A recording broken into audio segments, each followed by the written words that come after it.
Deklarasi iman. Mazmur 91. Dalam lindungan Allah, orang yang duduk dalam lindungan yang maha tinggi dan bermalam dalam naungan yang maha kuasa akan berkata kepada Tuhan, tempat perlindunganku dan kubu pertahananku, Allahku yang kupercayai. Sungguh, dialah yang akan melepaskan engkau dari jerat penangkap burung, dari penyakit sampar yang busuk. Dengan kepaknya ia akan menudungi engkau, di bawah sayapnya engkau akan berlindung. Kesetiaannya ialah perisai dan pagar tembok.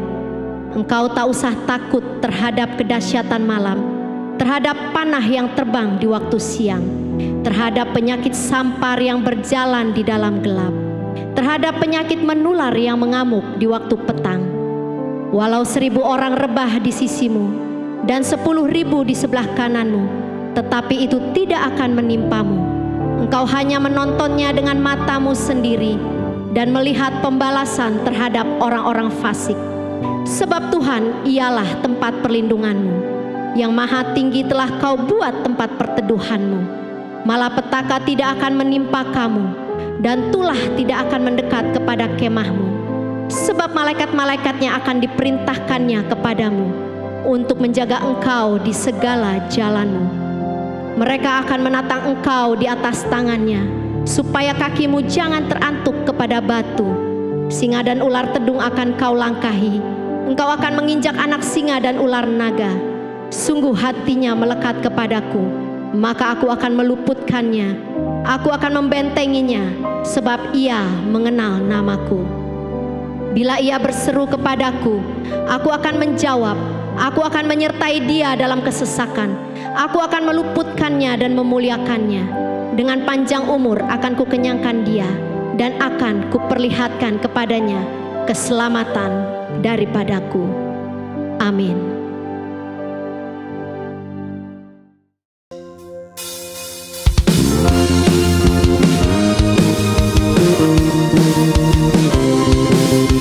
Shalom Bapak Ibu dimanapun Anda berada. Mari kita sambut kuasa Tuhan yang tidak pernah berubah dulu, sekarang dan selama-lamanya. Allah kita perkasa, Raja segala raja, Allah maha besar. Yesus, Allah kita perkasa, Raja segala raja, Allah maha besar.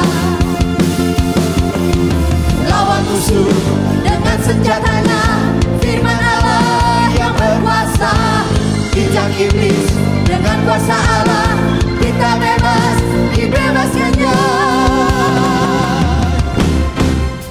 Yesus, Allah kita perkasa, Raja segala raja, Allah maha besar.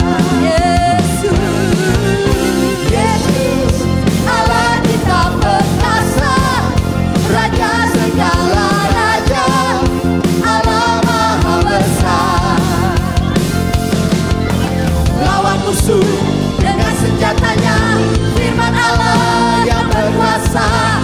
Injak iblis dengan kuasa Allah, kita bebas, dibebaskannya. Yesus, Allah kita perkasa, Raja segala raja, Allah maha besar. Yesus, Allah kita perkasa, Raja segala raja, Allah maha besar. Allah maha besar. Allah maha besar. Haleluya. Mari kita semua memuji Tuhan. Tinggikan namanya yang dahsyat dan ajaib. Haleluya. Mari kita semua umat pilihan Allah, dengarlah panggilannya untuk menggenapi firman-Nya. Sekaranglah waktunya untuk berdiri bagi bangsa ini. Mari maju umat pemenang. Mari kita semua umat pilih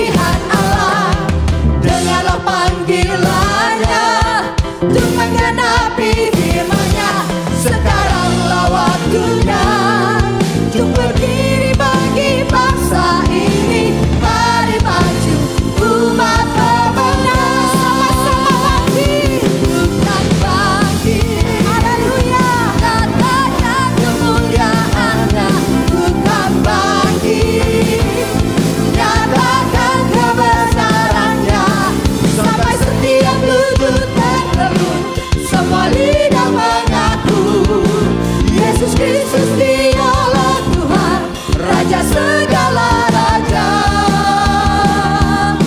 Dialah Raja. Haleluya. Mari sama-sama katakan.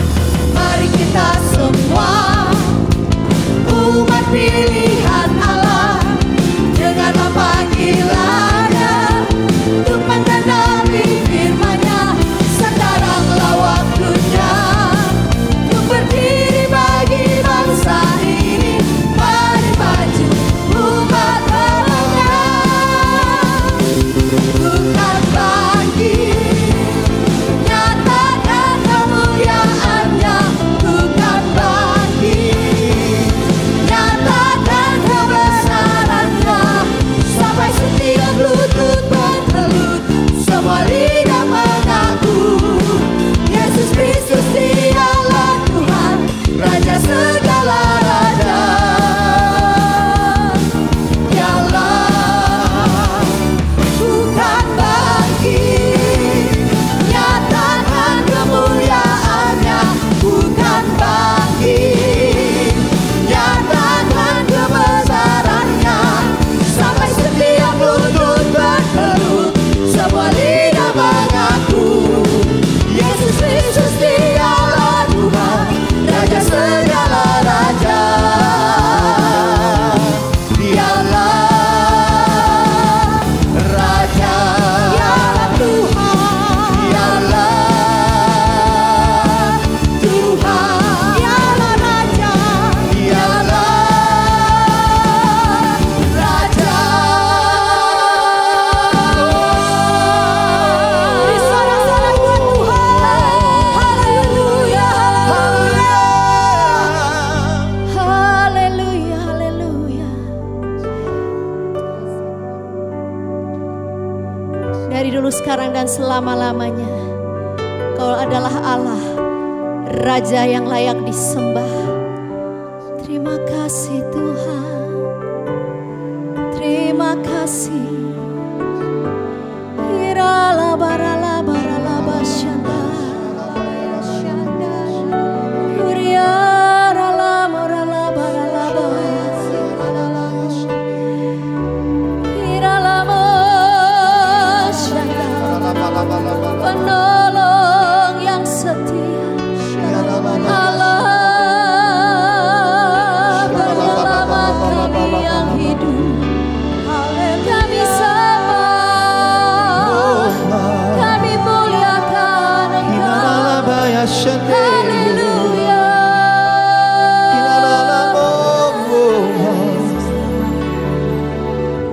Savior of my soul, I confide in you through all my darkest moments. In you I find my peace, my comfort when I'm weak. I trust in you through storm and raging sea.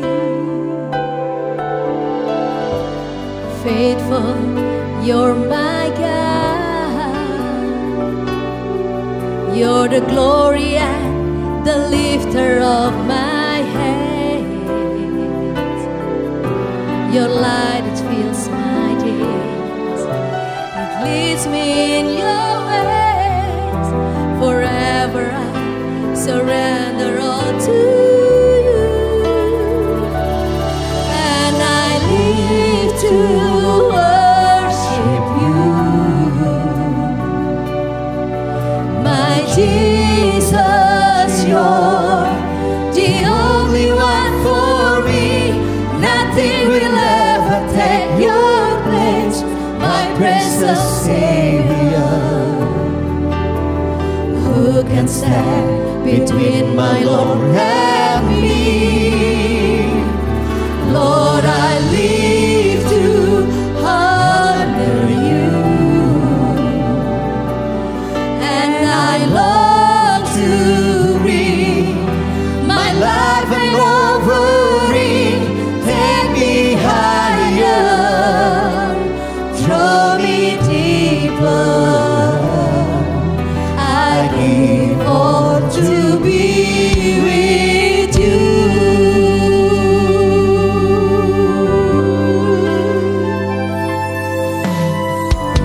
Savior of my soul, I confide in you through all my darkest moments.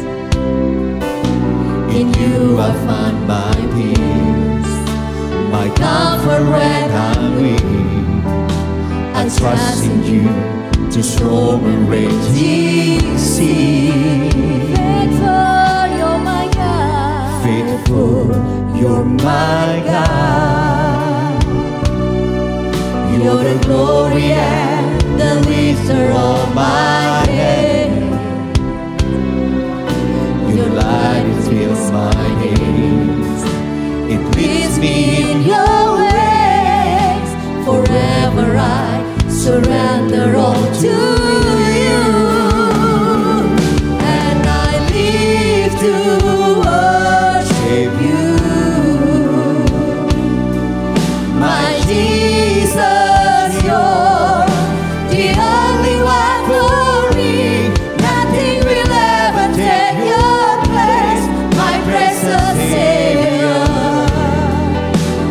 Who can stand between my Lord and me? Lord, I live to honor you,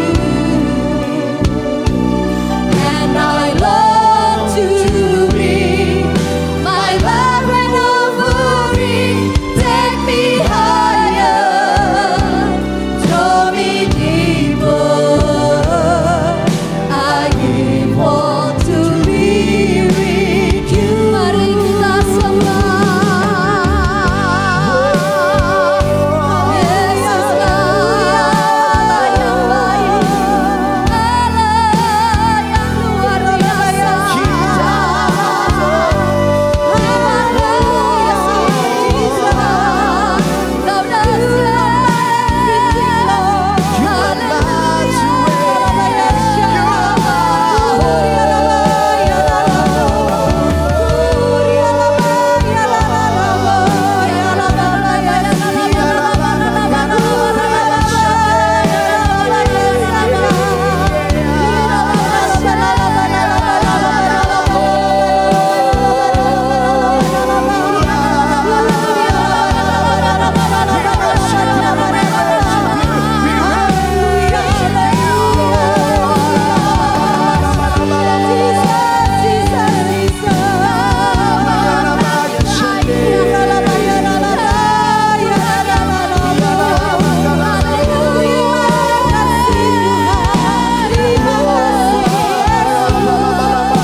And I live to worship you, my Jesus, you're the only one for me. Nothing will ever take your place, my precious Savior. Who can stand between my Lord and me? Lord, I live to honor you, and I long to bring my life and offering. Bawa kami lebih tinggi lagi, bawa kami lebih dalam lagi ya Tuhan. I give all to be with you.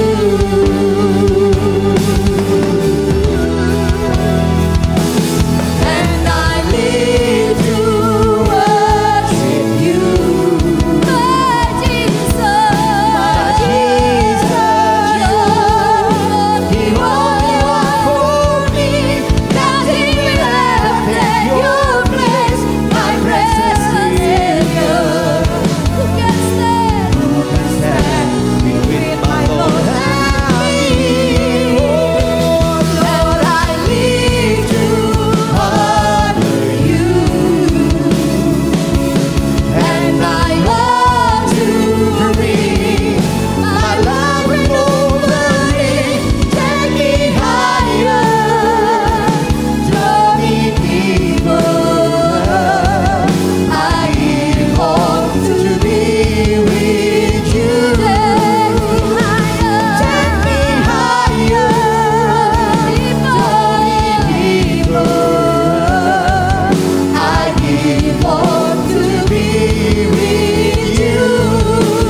Apa yang dimaksud dengan Pentakosta ketiga? 1. Pentakosta ketiga adalah pencurahan Roh Kudus yang dahsyat di zaman ini, melebihi yang terjadi di Asusastit. 2. Pentakosta ketiga akan mengakibatkan penuaian jiwa yang terbesar dan yang terakhir sebelum Tuhan Yesus datang kembali. 3. Pentakosta ketiga akan membangkitkan generasi Yeremia, yaitu anak-anak muda yang dipenuhi Roh Kudus, cinta mati-matian kepada Tuhan Yesus, tidak kompromi terhadap dosa, dan akan bergerak untuk memenangkan jiwa. 4. Pentakosta ketiga lahir di Indonesia dan bergerak ke bangsa-bangsa. Gerakan ini dari timur ke barat dan akan kembali ke Yerusalem. 5. Pentakosta ketiga akan memberikan kuasa untuk menyelesaikan amanat agung, dan setelah itu Tuhan Yesus datang kembali.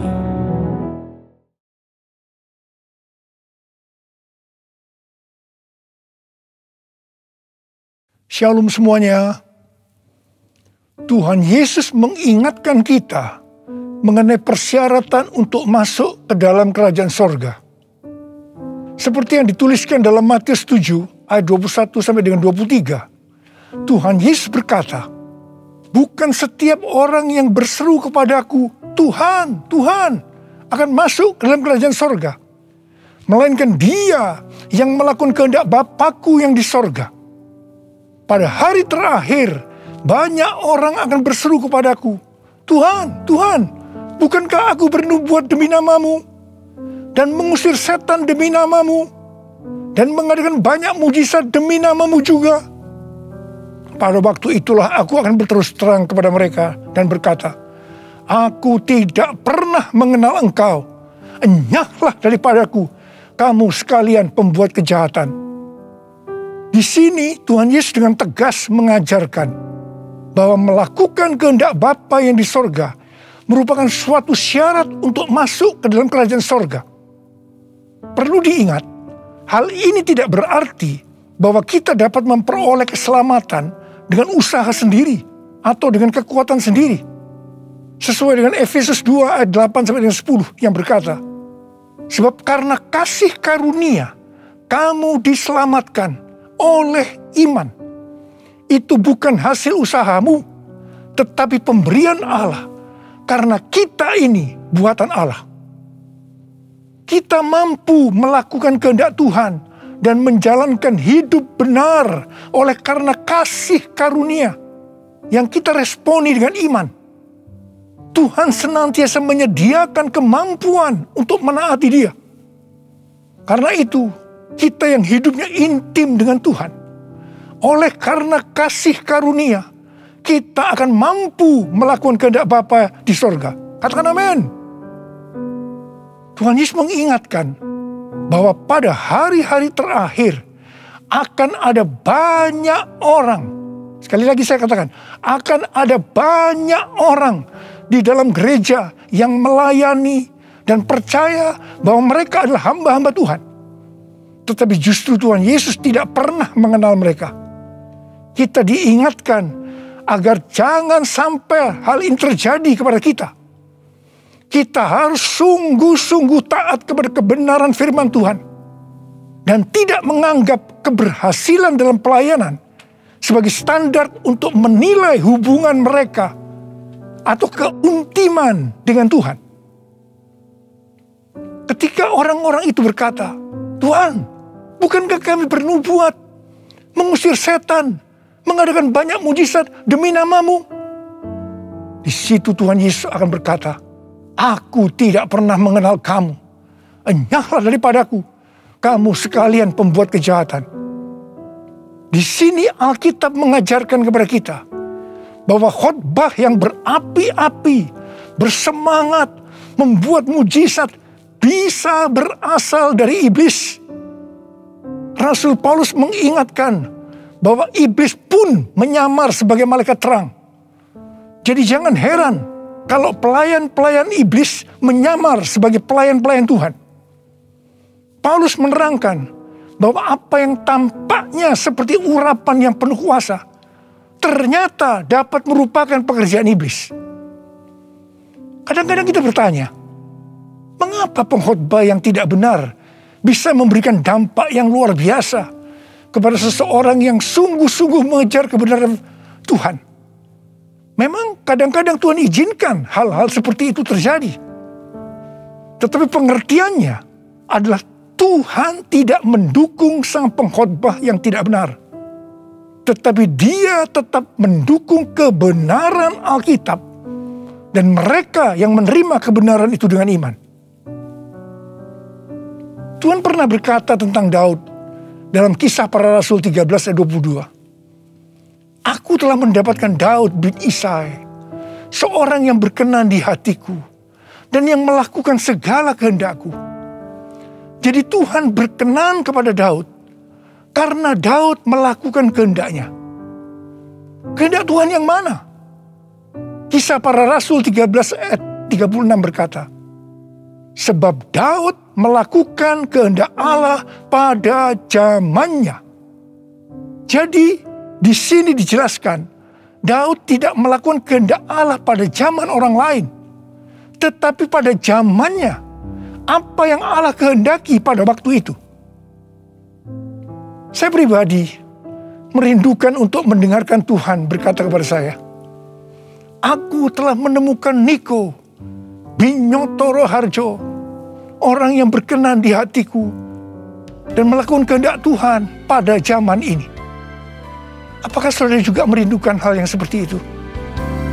Ku mau hidup seturut kehendak Tuhan, ku mau memberi semua yang ku dapat berikan.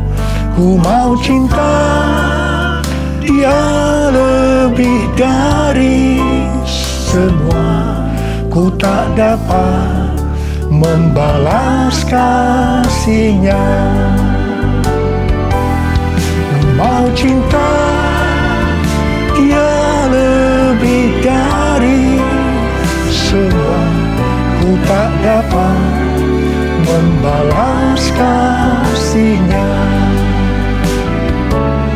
Ku tak dapat membalas kasih-Nya. 6 hari sebelum Paskah, Tuhan Yesus datang ke Betania, di mana Lazarus pernah dibangkitkan. Mereka mengadakan perjamuan untuk Tuhan Yesus. Marta melayani Dia. Di tengah-tengah perjamuan itu, Maria mengambil setengah kati minyak narwastu murni yang mahal harganya, lalu meminyaki kaki Tuhan Yesus dan menyekanya dengan rambutnya. Dan bau minyak narwastu itu semerbak di seluruh rumah itu. Yudas Iskariot, salah seorang murid Tuhan Yesus berkata, kenapa minyak narwastu itu tidak dijual saja dengan harga 300 dinar? Dan uangnya bisa diberikan kepada orang-orang miskin. Yudas berkata seperti ini bukan karena dia memperhatikan nasib orang-orang miskin, tetapi karena dia akan mencuri uang kalau minyak narwastu itu dijual. Tuhan Yesus berkata, sudahlah, biarlah dia melakukan hal itu untuk mengingatkan hari penguburanku. Karena orang-orang miskin selalu ada padamu, tetapi aku tidak akan selalu ada padamu. Kemudian Tuhan Yesus berpesan, aku berkata kepadamu, sesungguhnya di mana saja Injil diberitakan di seluruh dunia, apa yang dilakukan oleh Maria ini akan disebut juga untuk mengingat dia. Wow, ini suatu penghargaan yang luar biasa yang diberikan oleh Tuhan Yesus kepada Maria. Sebenarnya apa sih yang dilakukan oleh Maria sehingga Tuhan Yesus memberikan penghargaan seperti itu? Yang dilakukan oleh Maria dengan mengurapi Tuhan Yesus dengan minyak narwastu itu adalah menjawab kebutuhan Tuhan Yesus pada waktu itu. Maria sebenarnya melakukan kehendak Tuhan Yesus pada waktu itu. Tuhan Yesus tahu bahwa sebentar lagi dia akan mati dengan mengalami penderitaan yang luar biasa. Ingat saudara, bahwa Tuhan Yesus selain 100% Allah, dia juga 100% manusia, seperti kita semua. Dalam keadaannya seperti itu, dia butuh ada orang yang menguatkan, menghibur dia. Dan Maria menjawab apa yang Tuhan Yesus butuhkan. Maria melakukan kehendak Tuhan Yesus pada waktu itu. Tuhan Yesus berkata bahwa apa yang dilakukan oleh Maria dengan mencurahkan minyak narwastu itu ke kaki Tuhan Yesus dan menyeka dengan rambutnya adalah persiapan untuk hari penguburannya. Sebenarnya, setiap kali kita memberitakan Injil, Tuhan Yesus menghendaki agar kita memberitakan tentang apa yang dilakukan oleh Maria, yaitu mengingatkan agar kita melakukan kehendak Tuhan pada zaman ini. Seperti apa yang Tuhan Yesus katakan dalam Matius 7 ayat 21 sampai dengan 23 tadi, yaitu bahwa hanya orang yang melakukan kehendak Bapa yang di sorga akan masuk ke dalam kerajaan sorga. Hanya orang yang melakukan kehendak Bapa yang akan ikut dalam pengangkatan. Saudara mau ikut dalam pengangkatan? Yang mau katakan amin. Amin. Mau mengikuti kehendak-Mu ya Bapa. Ku mau selalu menyenangkan hati-Mu. Ku mau mengikuti kehendak-Mu ya Bapa. Ku mau selalu menyenangkan hati-Mu. Ku mau selalu menyenangkan hati-Mu.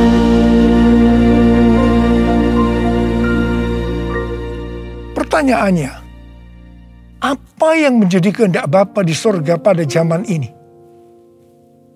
Pada awal tahun 2009, Tuhan berbicara kepada saya dengan sangat serius dari Wahyu 3 ayat 11 bagian A. Aku datang segera. Saya gemetar dan bertanya, Tuhan, apa yang akan Tuhan lakukan?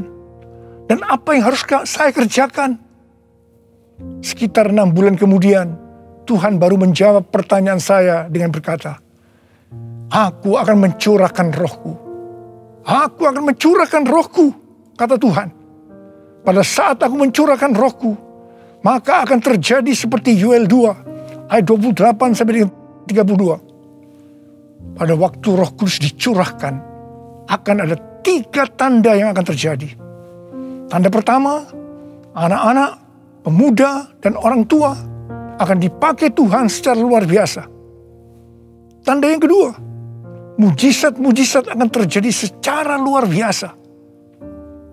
Dan tanda yang ketiga, goncangan-goncangan juga akan terjadi secara luar biasa. Melalui 3 tanda ini, Yoel 2 ayat 32 akan terjadi. Yaitu akan banyak orang yang berseru kepada nama Tuhan. Dan mereka yang berseru kepada nama Tuhan akan diselamatkan.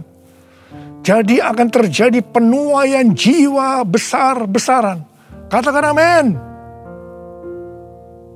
Sejak tahun 2009 itu, hampir di setiap khotbah saya pasti mengingatkan tentang goncangan yang akan terjadi.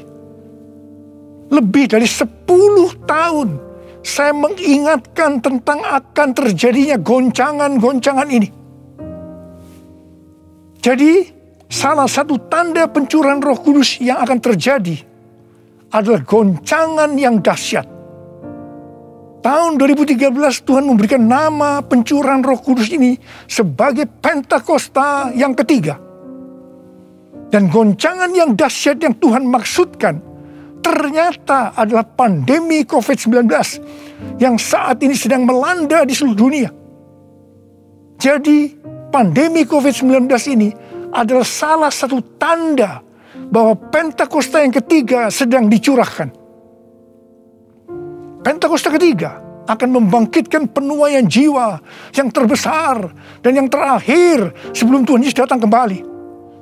Pentakosta ketiga akan membangkitkan generasi Yeremia, yaitu anak-anak muda yang dipenuhi Roh Kudus, cinta mati-matian kepada Tuhan Yesus, tidak kompromi terhadap dosa, dan akan bergerak untuk memenangkan jiwa. Gerakan yang akan terjadi akan dimotori oleh generasi Yeremia ini. Pentakosta ketiga akan memberikan kuasa untuk menyelesaikan amanat agung. Dan setelah itu Tuhan Yesus datang kembali. Hari-hari ini Tuhan menghendaki agar yang pertama kita berseru dalam doa supaya Pentakosta yang ketiga ini digenapi. Yang kedua, kita diminta untuk berdoa dengan bertalu-talu supaya pandemi ini segera berakhir.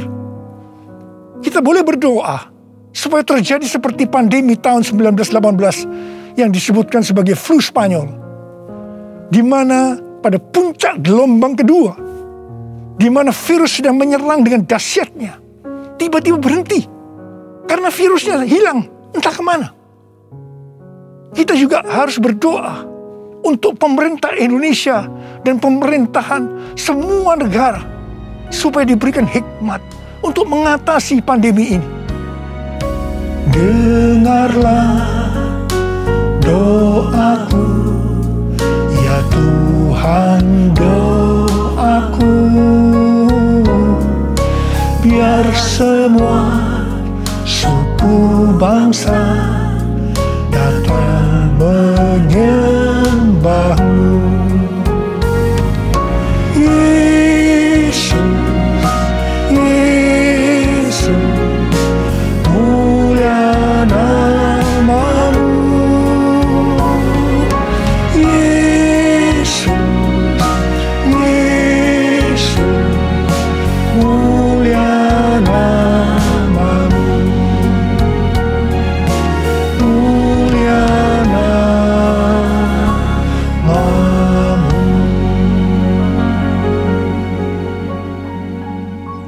Tahun 2020, seorang hamba Tuhan mendapat penglihatan tentang Jakarta saat dia berkhotbah.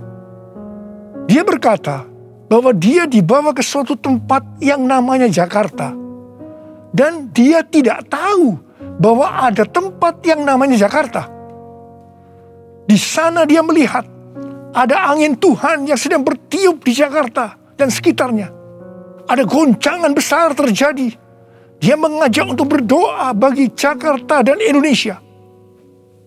Hari-hari ini, apa yang dilihat oleh hamba Tuhan ini memang sedang terjadi di Jakarta dan Indonesia. Dengan adanya varian Delta, maka pandemi di Indonesia menjadi semakin parah. Indonesia pernah sebagai ranking pertama dalam penularan virus harian di dunia ini. Demikian juga dalam hal kasus kematian karena COVID ini. Indonesia pernah menjadi yang terbanyak di dunia. Indonesia juga pernah disebutkan sebagai epicentrum COVID-19 dunia. Ini gambaran tentang keadaan Indonesia hari-hari ini yang sedang digoncang secara luar biasa. Banyak orang yang ketakutan, khawatir, kebingungan, stres, depresi, cemas, bosan, jenuh. Banyak juga yang terkena dampak krisis ekonomi. Banyak di antara kita sedang melihat kematian yang datangnya secara tiba-tiba terhadap orang-orang yang hubungannya dekat dengan kita. Banyak yang bersaksi, saya baru saja berbicara dengan dia. Sekarang tiba-tiba sudah tidak ada lagi dia. Yang paling menonjol dalam pandemi COVID-19 ini dibandingkan dengan pandemi 1918 yang disebutkan sebagai flu Spanyol, bukan jumlah orang yang meninggal. Karena yang meninggal dalam COVID-19 ini relatif sedikit dibandingkan dengan flu Spanyol. Tetapi yang menonjol adalah tingkat depresi, stres, kecemasan tertinggi dalam sejarah, yaitu mencapai 25% pada tahun 2020. Di mana jika dibandingkan dengan tahun 2017 hanya 3,44%. Depresi ini pasti disebabkan karena melihat dan mengalami hal-hal yang disebutkan tadi. Jadi kalau kita melihat karakteristik pandemi COVID-19 ini, jelas Tuhan menghendaki adanya suatu pertobatan. Pada hari Minggu, tanggal 11 Juli 2021, jam 2 siang, Dirjen Bimas Kristen dan Dirjen Bimas Katolik, Kementerian Agama Republik Indonesia, mengajak semua umat Kristen dan Katolik untuk berdoa bersama-sama di rumah masing-masing. Kita berdoa dan melakukan seperti yang dituliskan dalam 2 Tawarikh 7 ayat 13 dan 14. Saya percaya Tuhan mendengar doa kita. Melalui segala peristiwa yang terjadi karena pandemi COVID-19 ini, Tuhan juga mengingatkan kita sebagai manusia. Tuhan memperlihatkan kepada kita betapa rapuhnya manusia itu. Kalau kita membaca dalam kitab Mazmur, dikatakan bahwa manusia itu seperti mimpi, seperti angin, hari-harinya seperti bayang-bayang lewat. Jadi artinya tiba-tiba tidak ada lagi. Manusia itu seperti rumput yang bertumbuh. Di waktu pagi berkembang dan bertumbuh. Di waktu petang lisut dan layu. Manusia itu seperti bunga di padang. Demikianlah ia berbunga. Apabila angin melintasinya, maka tidak ada lagi ia. Dan tempatnya tidak mengenalnya lagi. Saya percaya melalui pandemi ini kita diingatkan kembali bahwa kematian bisa datang dengan tiba-tiba, kapan saja. Pertanyaannya, apakah kita sudah tahu dengan pasti kemana kita akan pergi setelah ini? Hanya ada 2 tempat tujuan, sorga atau neraka.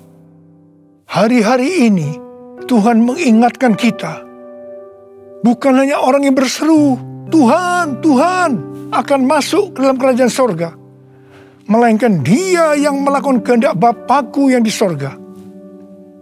Saya berdoa, setiap kita akan berkata, Tuhan, saya akan melakukan kehendak Tuhan pada zaman ini. Yang mau melakukan kehendak Tuhan pada zaman ini, boleh angkat tangan saudara. Saya akan berdoa buat saudara. Kita nyanyikan lagu ini. Ini aku Tuhan, utuslah aku, sampai generasiku diselamatkan. Ini aku Tuhan, utuslah aku, sampai generasiku diselamatkan. Ini aku Tuhan, ini aku Tuhan, utuslah aku, sampai generasiku diselamatkan. Ini aku Tuhan, utuslah aku, sampai generasiku diselamatkan. Sampai generasiku diselamatkan. Sampai generasiku diselamatkan. Mari kita berbahasa roh. Uriala basyara kana matakara bayana. Uriala bala bala bala bala bala bala bala bala bala bala bala. Uriala la bala bala bala bala bala bala bala bala bala. Oh,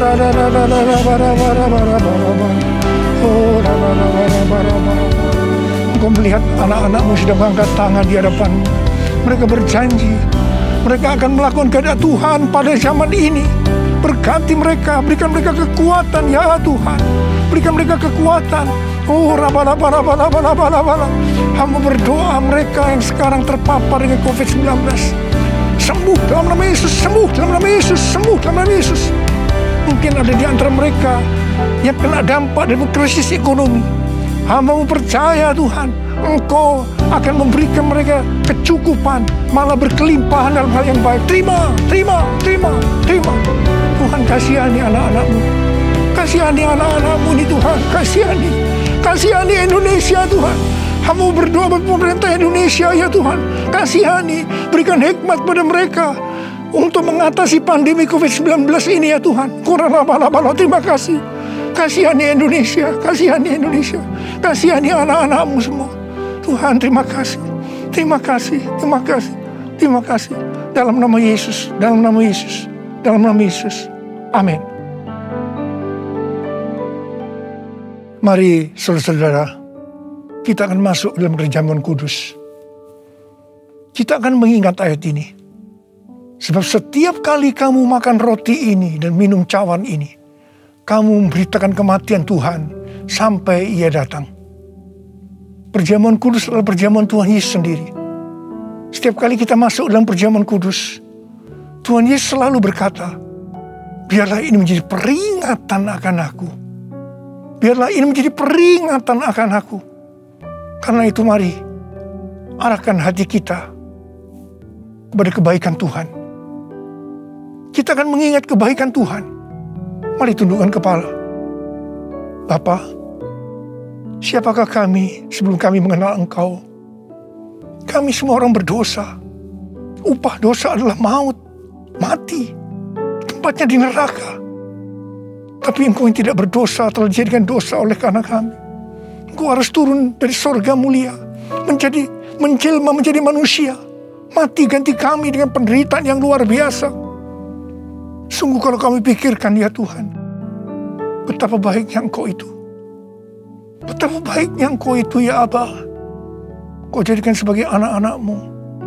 Engkau tuntun, Engkau bela, Engkau berkati, Engkau lindungi, Engkau sembuhkan kami. Engkau juga hajar kami kalau kami berbuat salah padamu. Tuhan, terima kasih. Itu Engkau ya Abba. Itu Engkau ya Abba. Betapa baiknya Engkau itu. Saudara, Tuhan akan memberkati saudara melalui perjamuan kudus. Tapi Tuhan mau kita makan dan minum dengan cara yang benar. Karena itu sekarang masing-masing introspeksi. Lihat keadaan dirimu masing-masing saat ini. Jangan menyimpan dosa. Kalau Tuhan ingatkan ada dosa yang selama ini belum pernah selesaikan dengan Tuhan, ini saatnya saya berkata, ampuni saya Tuhan. Ampuni saya Tuhan. Ampuni. Tuhan, Kau melihat anak-anak-Mu yang sedang berdoa minta ampun kepadamu. Kau mengasihani mereka ya Tuhan. Kau mengasihi mereka ya Tuhan. Ampuni mereka, ampuni ya Tuhan, ampuni. Bapa, terima kasih. Kami akan masuk dalam perjamuan kudus dengan hati yang penuh ucapan syukur. Dalam nama Yesus kami berdoa. Amin. Sekarang mari kita angkat roti di tangan kanan kita tinggi-tinggi. Sebab apa yang telah kuteruskan kepadamu telah aku terima dari Tuhan. Yaitu bahwa Tuhan Yesus pada malam waktu Ia diserahkan mengambil roti. Dan sesudah itu yang mengucap syukur atasnya. Yang memecah-mecahkannya dan berkata, inilah tubuhku yang diserahkan bagi kamu. Perbuatlah ini menjadi peringatan akan aku. Saudara dikasih Tuhan. Bukankah roti yang kita pecah-pecahkan ini adalah persekutuan kita dengan tubuh Kristus? Mari kita makan dalam nama Yesus.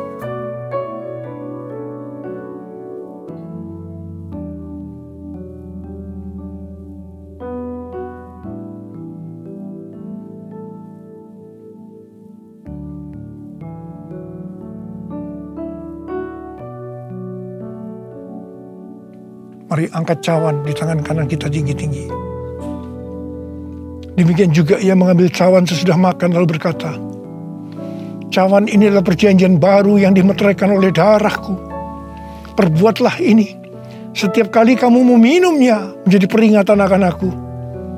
Saudara kasih Tuhan, bukankah cawan pengucapan syukur yang atasnya kita ucapkan syukur adalah persekutuan kita dengan darah Yesus? Mari kita minum dalam nama Yesus.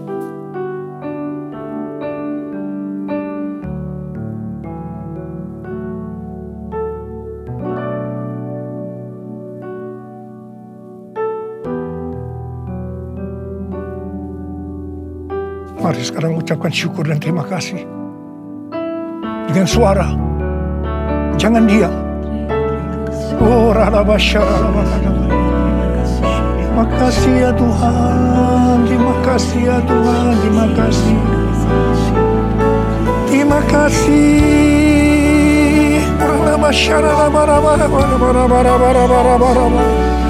Ya Tuhan, ya Tuhan, ya Tuhan, ya Tuhan.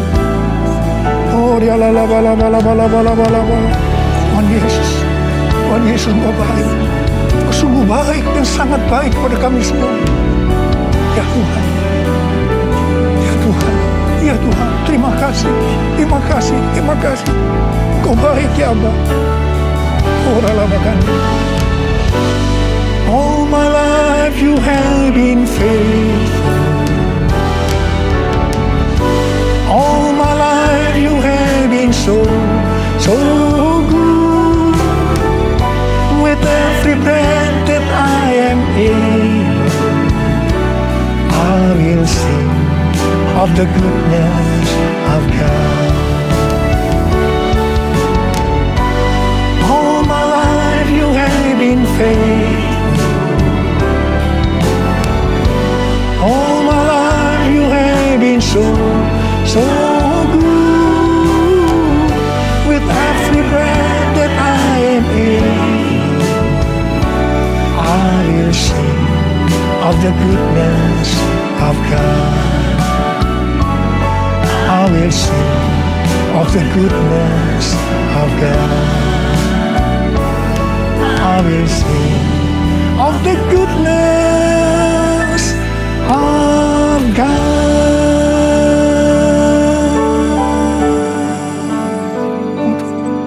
Tuhan terima kasih, Tuhan terima kasih, Tuhan terima kasih. Kau baik kepada kami semua. Tuhan terima kasih, Kau baik kepada Indonesia ya Tuhan. Tuhan terima kasih, Kau baik kepada gerejamu. Oh Tuhan Yesus, terima kasih, terima kasih, terima kasih. Dalam nama Yesus, amin.